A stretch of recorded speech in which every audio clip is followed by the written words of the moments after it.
Hi ladies, today's video is on what I have realized about being nice. So first of all, let's start off with a definition of being nice that I found from the Merriam-Webster.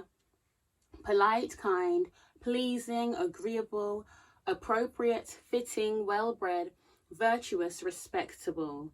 So basically, for many years I've strived to be a nice person, you know, liked and accepted. For as long as I can remember, I've wanted people to just like me. And in order to be liked, well, you want to be nice, you know? But in the last couple years, in thinking more about boundaries and a couple of videos I've watched lately, it's become more apparent to me that a lot of us have a false idea of what it means to be nice. Yeah? And the reason why I say that is because, you know, I've seen people make videos on, like, you know, why I've stopped being nice. And the thing is, being nice is not the issue. But as I was listening to them, I was like, aha, I see some similarities there. I understand what you're saying. It's not about that word. It's about an ideology that we have. So the false idea of being nice is basically having no boundaries. And that's what I realized. So for example, what does this look like? Not sharing your honest opinion, saying yes when you really want to say no, accepting bad behavior from others, forsaking your own mental and physical health in order to accommodate others. This is the niceness that leaves you feeling bitter, resentful, and angry. You also end up living dishonestly because you'd rather lie than just say, do you know what? No, I'm just not into, I'm not into it. I don't want to do it. So you make up some excuse or whatever, which is basically a lie. Or you try and mold yourself into the person that you think you should be for others and not the person that you really are. That's a false idea of being niceness. Yeah. And you know just how they say real recognize real? Well, I believe that fake attracts fake. Have you ever seen when you meet one person who's bitter and nasty and not that nice? Who do they tend to hang around? People like that. So I say that to say, the more you're true to we'll get it more into it anyway. The more you're true to yourself, the friendships that you build, they're going to be stronger, more lasting, more fulfilling, because those people actually accept and love you for who you are and not for who you're pretending to be. Pretense. Okay? So what's a true depiction of being nice? So let's go back to the definition and think of it with some boundaries. So for example, the first one's being polite and kind. Did you know that you can be polite? You can politely say no. You can say, no, thank you. That's the classic one. No, then thank you. Yeah? Or you can say, oh, let me check my calendar and get back to you. Oh, I'm not available. Or if you want to just keep it real, maybe say, oh, I'm not interested in that activity, but there's another activity. Listen, this video, yeah, it's not just for you, it's for me as well. Because trust me when I say I have struggled with this. And the more that I've worked on it, the more happier I feel within myself. Because I know that I'm being true to myself and true to my word. Because what happens is, when you start saying, oh, I'll do it, and you say, oh yeah, I'll be there, and then you're not there, and you're seen as an unreliable person, or you're flaking on people because you're pretending that you want to be somewhere, or whatever it may be. Just insert the situation. When you start flaking people on people and not showing up, now you're seen as unreliable. Now that's actually causing more upset. So you think that you're being nice, but not really. It's dishonesty, and it's the dishonesty that I'm calling myself out of and that I'm calling you out of. Do you know what I mean? So pleasing, agreeable. Did you know, if you check my video, what one was it? Oh yeah, on ways to have a more peaceful life. If you you can actually agree to disagree, and that's being agreeable. And it's not about being ignorant. When someone gives you good advice, you don't want to be ignorant. You need to take the good advice, yeah?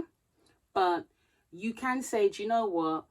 I've looked into what this person is saying and it's not a right fit for me. God, let me go to you. Is this a right fit for me?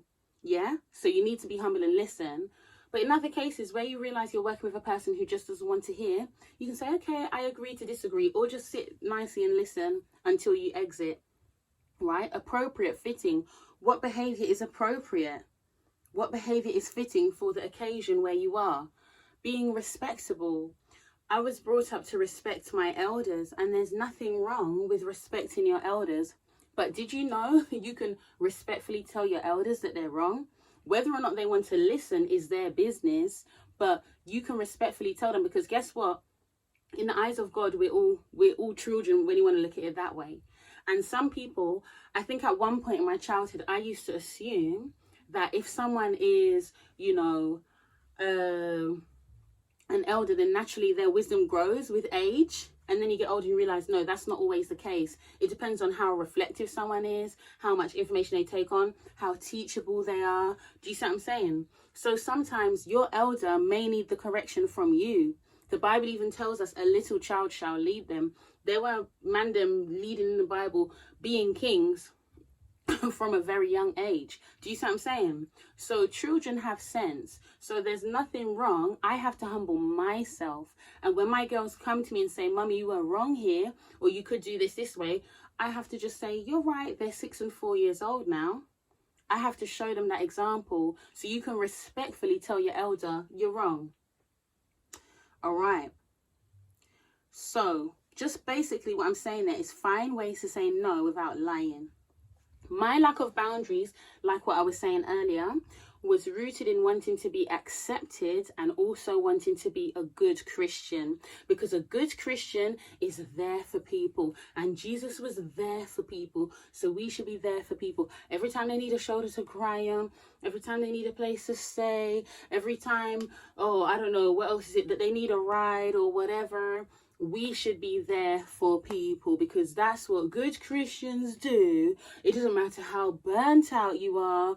It doesn't matter what you're going through. Just be there for people, because that's what good Christians do. And if you say, no, you're not a good Christian. But guess what?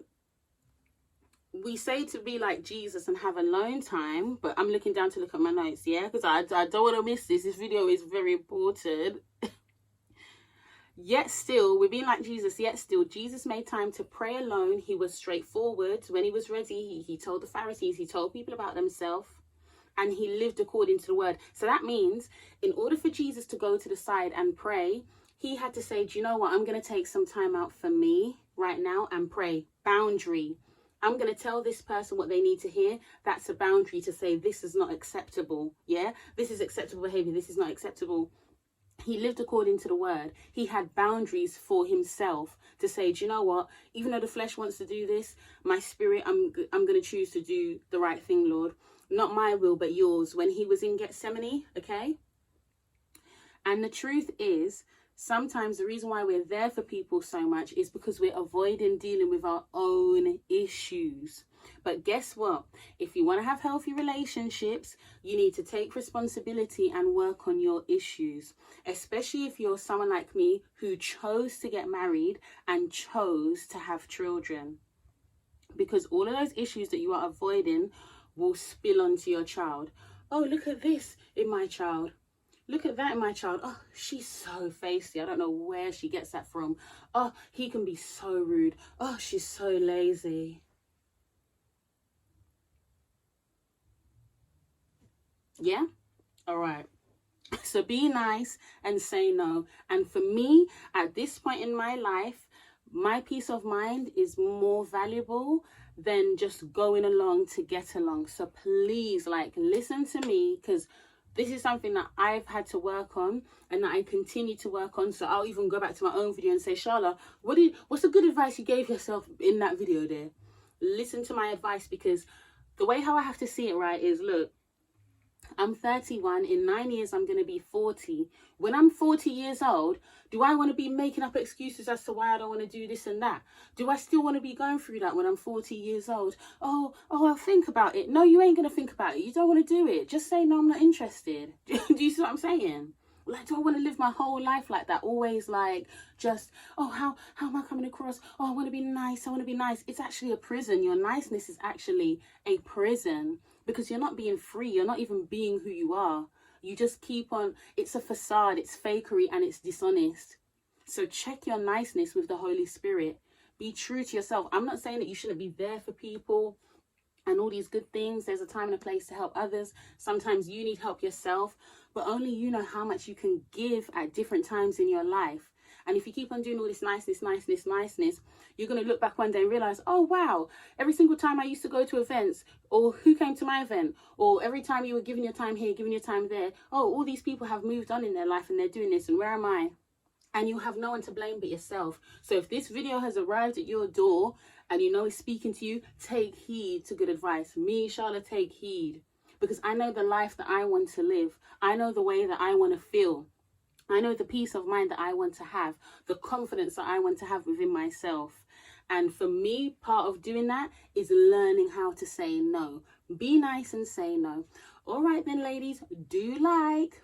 Bye. Sharing the love of God, making a home, learning about the world, while teaching my own, singing songs of life, while feeling free, getting organized, and planning to achieve.